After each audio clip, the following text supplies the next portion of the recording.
Hi Guy, and welcome to the AMIGArama podcast. I'm your host Lorfarius, and this week we will be taking a deep dive into Shadow of the Beast 1. Now before we do that, of course, we'll have a look at a bit of this week's news. First of all, I've just received a donation from Pimslaw Dutch Nicky. A huge thank you to him. He did just donate via the site, so I'm quite happy to, very happy in fact to mention him. Even better for me especially. We're getting to that time of the year when all the hosting costs are due and it gets very expensive, and we're almost at 12 months now of the ongoing podcast. I'm still surprised that we're managing this week by week. So yeah, a huge thank you to Pimslaw.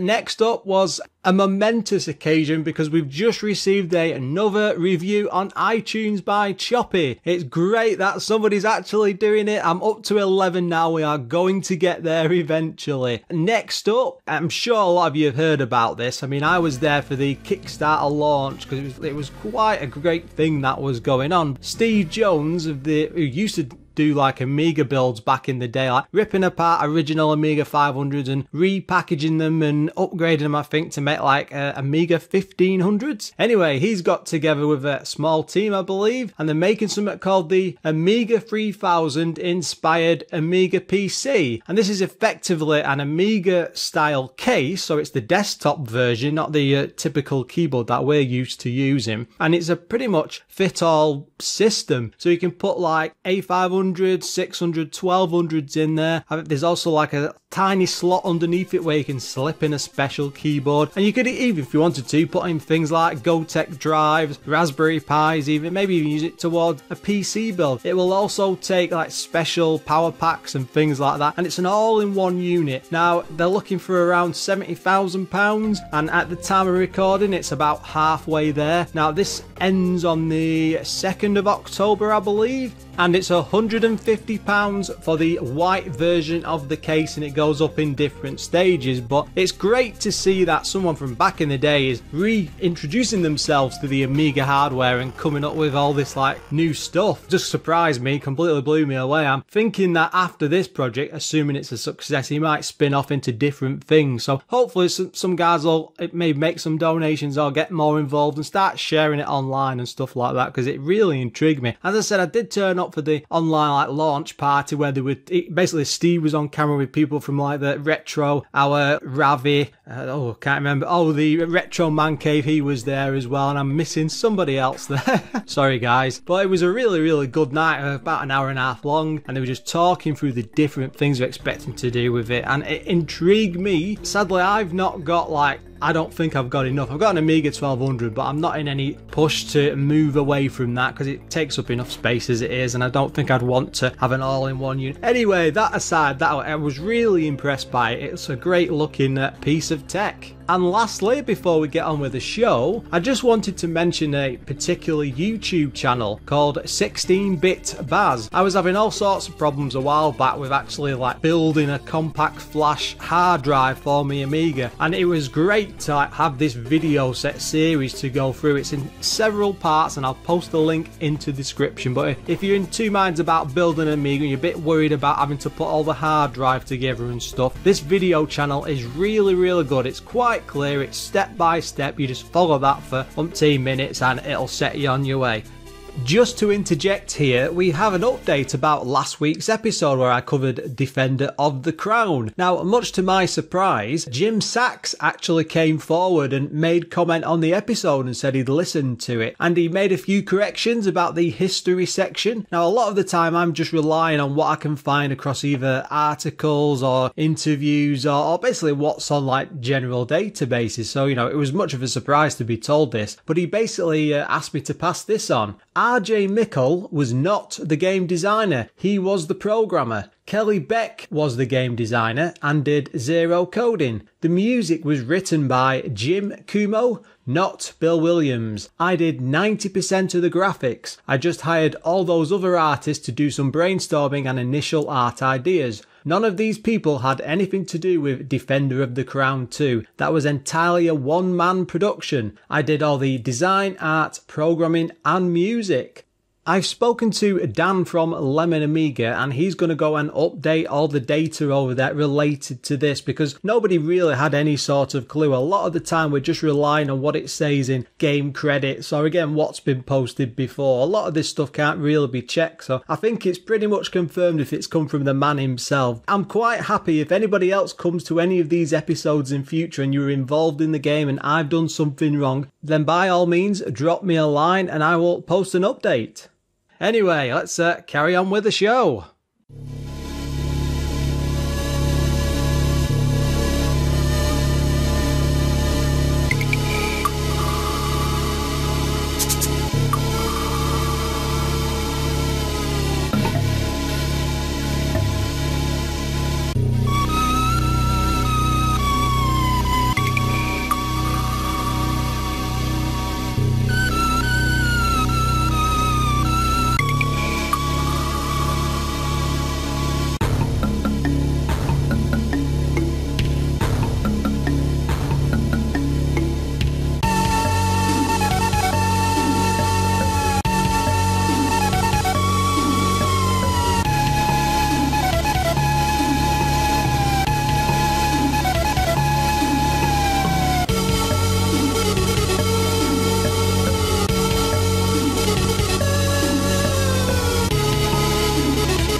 There aren't as many games or game series in the Amiga library that elicit as many fond memories or moans and groans about how great it could have been or how much a series improved generally over time as the Shadow of the Beast games. Now, I'm sad to say that this isn't really something I ever played when I was growing up. I was aware of it because, again, it had a lot of talk about in magazines and stuff. It really was something different compared to the other titles at the time, but I never got a chance to actually play it properly. And I think the closest I ever came to it was seeing the first one displayed in like a local retro game. Well, it would have been a video game shop at the time. They're called the Retro Gaming Shop now, but they weren't then, were they? It was always something that drew my attention when I did see it in action, and I always had that fond memory at the back of my mind thinking this is a real a push for the Amiga. You know, it really does show off what it's capable of and what it can do. So coming back to this today and wanting to tackle it for the show, I was a bit hesitant obviously at first because I'm sure this has got a lot of fond memories behind it and people take different views and stuff. I've got to do this, it's all part of what we do here, so let's get on with it. Now, it was published by Psygnosis, who also did games like Agony, Bill's Tomato Game, which we did in episode 29, Hired Guns, Lemmings, Pugsy, etc, etc. They were huge, they were like ocean sort of size, you know, they really did have the fingers in so many different pies, and I could be here all day reading out these games. It was developed by Reflections. Now they were behind Awesome, that's also spelled in capital letters, Ballistics, and I'm not sure, I think that's like an Arkanoid type clone, I don't know, Brian the Lion, all three Shadow of the Beast games, and they were also Newcastle based. I don't know why that stood out to me. Again, they're behind some of the more well-known games and some of the bigger ones, and they were UK based. It's just nice to know. It came out in 1989 and was on 2 floppy disks. It was only for 1 player and was priced at £34.95, which was a first for Amiga games at this time because none of them had ever been at this price before. It was coded by Martin Edmondson, who had been responsible for games like Armageddon 2, Awesome, Ballistics, and he also did Shadow of the Beasts 2 and 3. Also Paul Howarth, Ballistics and Shadow of the Beast 3. The music was by David Whittaker. He was behind games like BMX Simulator, Chips Challenge, Epic. That's a very huge ocean game. Golden Axe, I think that's very popular with the music. It's quite referred to very often these days. Lemmings 2, etc, etc. He was right across the Amiga library and did so many different games. Now, Shadow of the Beast didn't really start out as a game per se. Martin Edmondson sat down and created a technical sketch laying out the points and speeds at which different parallax layers should scroll and where the 2 play fields should swap to produce a deep parallax effect, which means next to nothing to me, but I think in terms of graphical jiggery pokery, that's quite impressive. It certainly wasn't something the Amiga was really possible at doing at the time. I don't think the demo scene was big enough to be doing these sort of things, or it certainly hadn't come up to the stage where it could be matching this sort of thing, especially in like commercial releases. Now the whole game was based around this system. You know, it was pushing this demo type tech to make a full release, and it was made within just 9 months of development time, which is quite surprising considering it was such a huge game. This is like an ongoing scrolling world that you can explore and go to different parts of, and it does have loading interjected in between them parts, but it's not like there's a standard level structure and you're trying to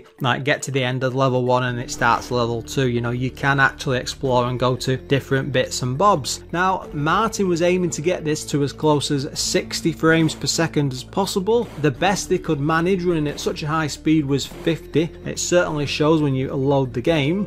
David Whittaker was actually asked to resample every instrument just for Shadow of the Beast. You know, usually these are like standard samples from a normal library that everyone used from certain programs. For this, he actually recorded 12 tracks with proper original type instruments. So this sort of like explains why it's got that great audio feel and different to what people could hear at the time. I mean, the game was based around side-scrolling sort of like action arcade games. I mean, that's what Martin Edmondson wanted to do originally, and it's why the game itself is sort of like a 2D scrolling, not beat 'em up, but if you think of games on like say the Neo Geo, Magician Lord, that sort of thing, you know, the nice big chunky graphics and large characters going up and down ladders and moving from section to section. He enjoyed that within the arcades, and this was an attempt to bring that arcade feel home to the Amiga.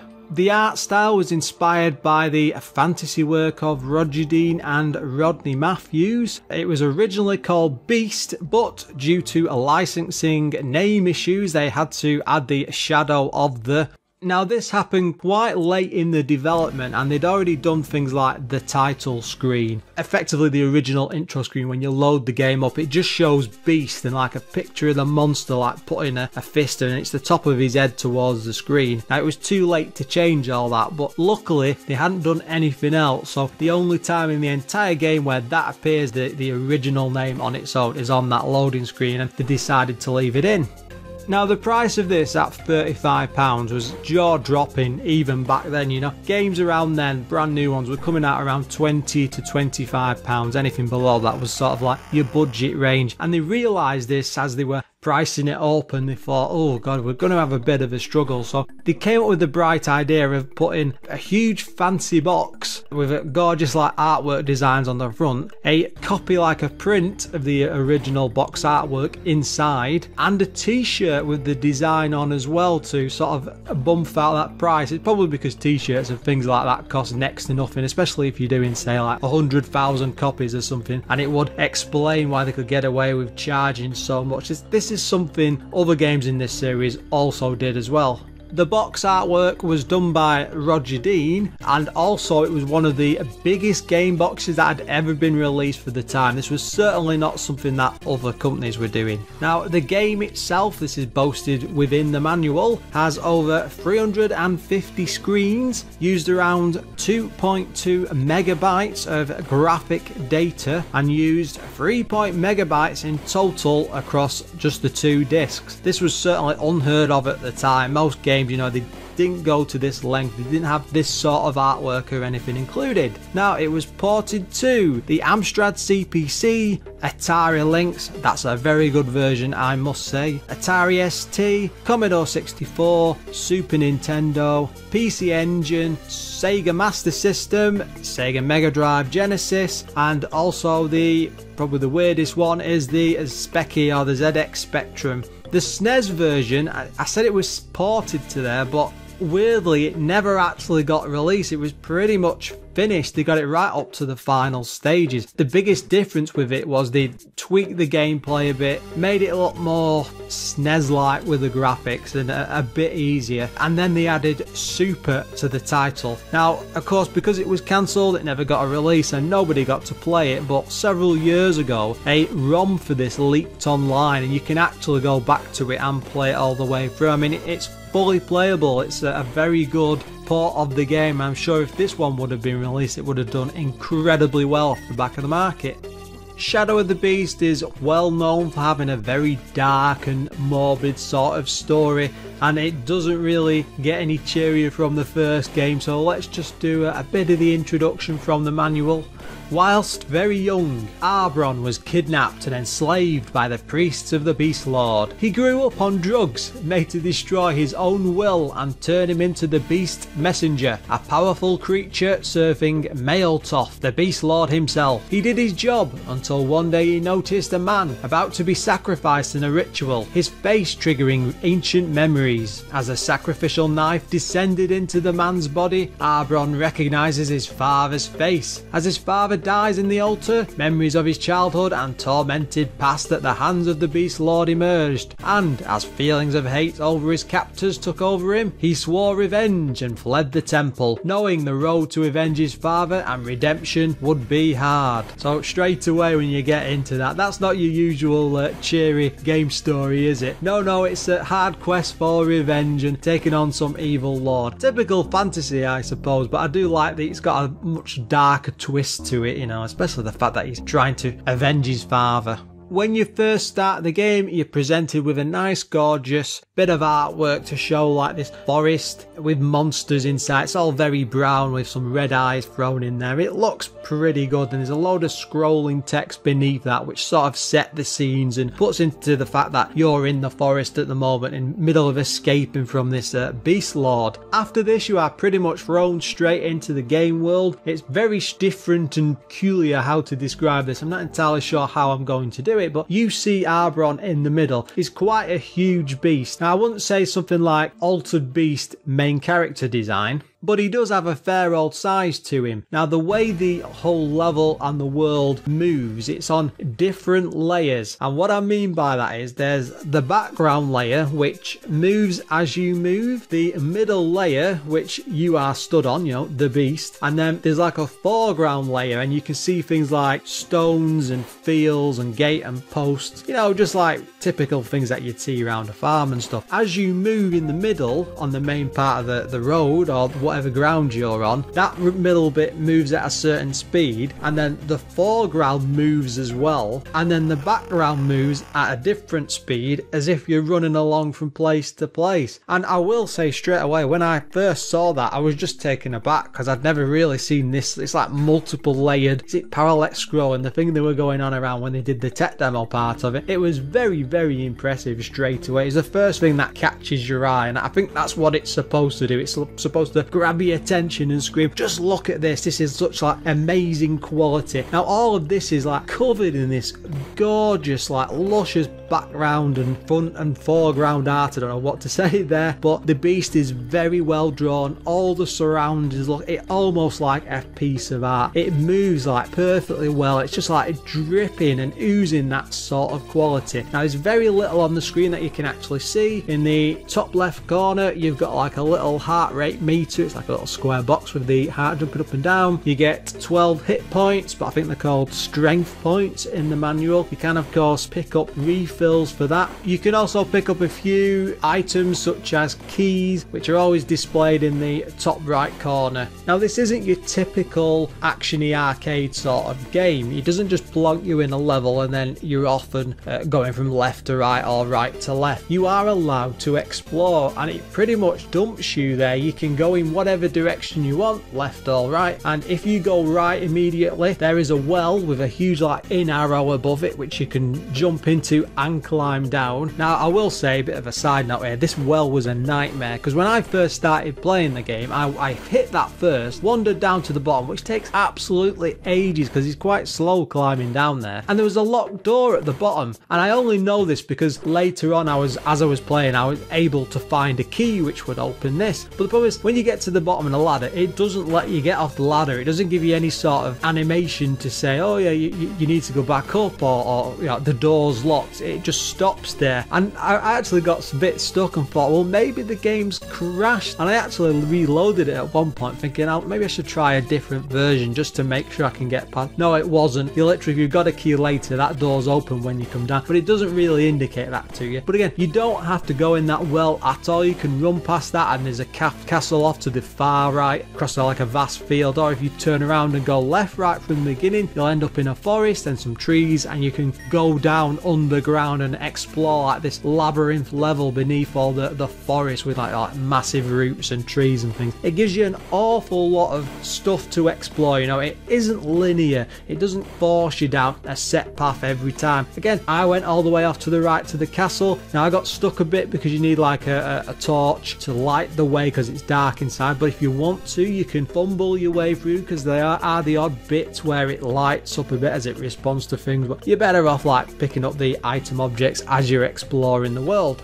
I am of course getting a bit too far ahead of myself there. The controls for this are pretty basic and quite simple. It's up for jump, and you can run left and right or duck. Fire when jumping through the air does a kick, nice and simple. Banging normal fire just does a punch. You know, it's a very arcade-like controls. You know, they do the job well enough. It doesn't feel like the characters misweighted or mismanaged, you know, that there's too much gravity or anything. It's just perfectly capable for doing what it does with the controls. I was fine with them. Maybe some people won't like them, but they seem to do the job well. Now, as I said earlier, this is a huge world that you get to explore, so you've got tons of environments thrown in there to go around. You can see things like caves, woods, like the castle sort of area, the tree roots I mentioned, which are all underground. That's almost like a labyrinth. You've got fields above outside that cover these huge distances that you have to go dashing across, and it all looks absolutely amazing. It's all incredibly well drawn. It's almost like an art style in itself. It's very monstery and gothic. That's terrible, isn't it? I don't really know how to describe that, but it's very in your face sort of monstery. It's sort of crazy fantasy realm that I don't really see much of, and I certainly hadn't seen much of this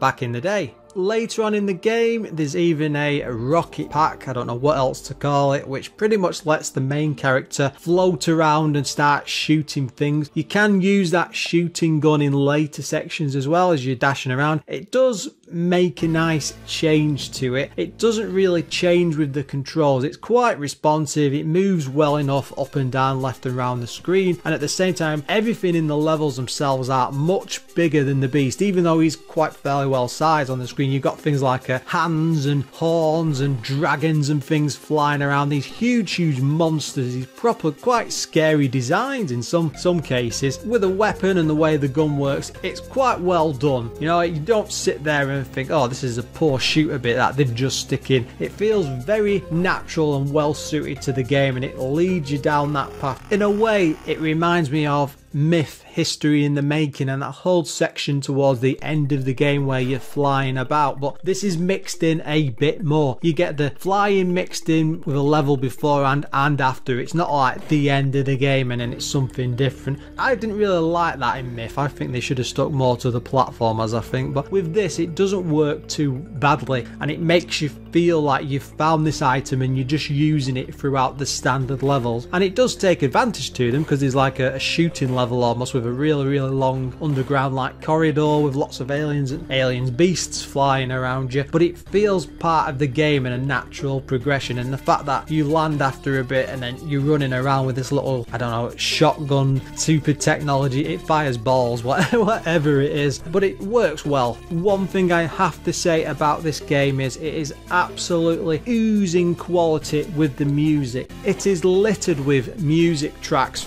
throughout, and they're all responding to what's going on in an area. It's not just set like the same thing all the time, and as you descend into different buildings, explore different things, there's all these different tunes playing off, and even going off to look at them separately, which I did mention earlier because there's 12 of them like mixed across the games. Now these are proper tracks, they're not like 20-30 seconds long and then loop constantly. If you go and look at them, some of these are like 3, 4, 5 minutes even long, and they really are incredible, and they have lots of changes going on with them, and they really sound like proper musical tracks. There's no singing or voices mixed in there, it's all like instrumental, but it just adds so much to this game. Working with these awesome graphics and everything that's going on around it, you just sit there and in awe. You really need to play this either with headphones on or with your speakers blasting this music out. If you get a chance to play this on its own, not really with mute or whatever, do not bother. You need to appreciate this with the music. Now I could probably do a full episode on the graphics alone. I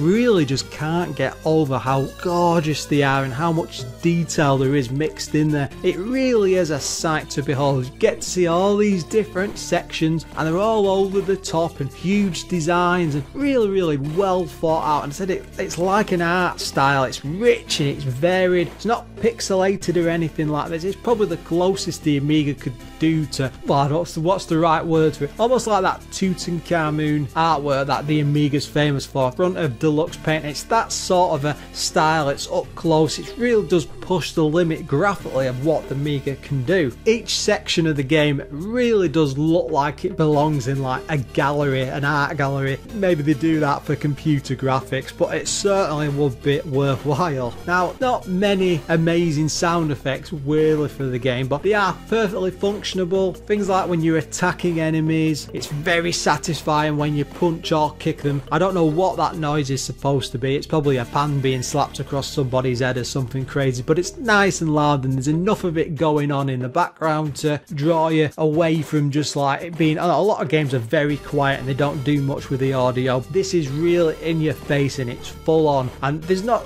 an amazing range of sound effects, but there's enough in there that doesn't draw you away from like the main focus, which are the game tracks. There are also a lot of mini bosses dotted throughout the game. It seems like pretty much every beast imaginable is thrown in there, whether it's like dragon claws or huge hands or big top-off spikes coming out above and below you. I mean, at one point you even get to fight the Psygnosis owl logo. It's only like a little round ball with the owl in the middle. It looks very peculiar, but the fact is it's in there. They really did go overboard, and I think when I had a look in the manual, they said there's like 120 enemies mixed in there. You know, crazy numbers. They really have gone overboard with like the artwork and the design for this whole game.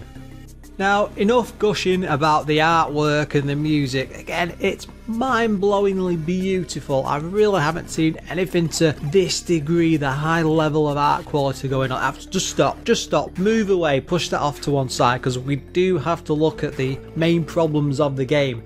In particular, you only get one life. Now that is really annoying, because every time you die there's an animation for it and it kicks you back out to the main menu. There's no continues. You could be right on the last part of the game, you die, you're thrown all the way back to the beginning and you have to start your journey again. It's very frustrating and very annoying. It's not like there's some sort of invincibility option or continues that you can collect or even increase your lives as you're going, so it is a bit frustrating there straight away.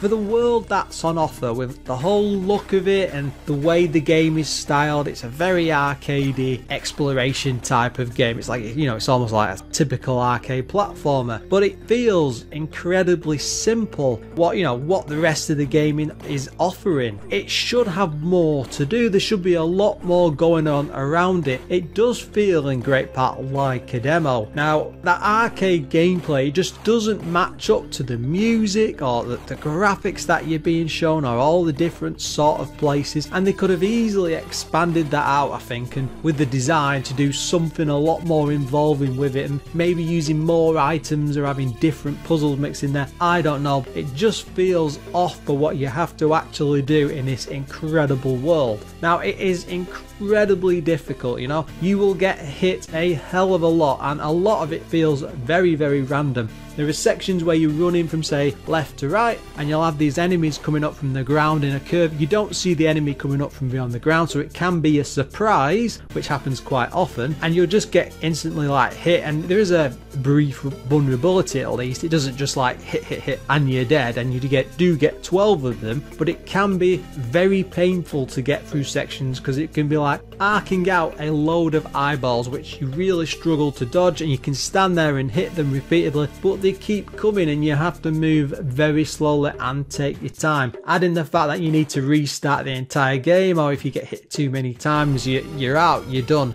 It's very annoying. Add to this, yes, there's more.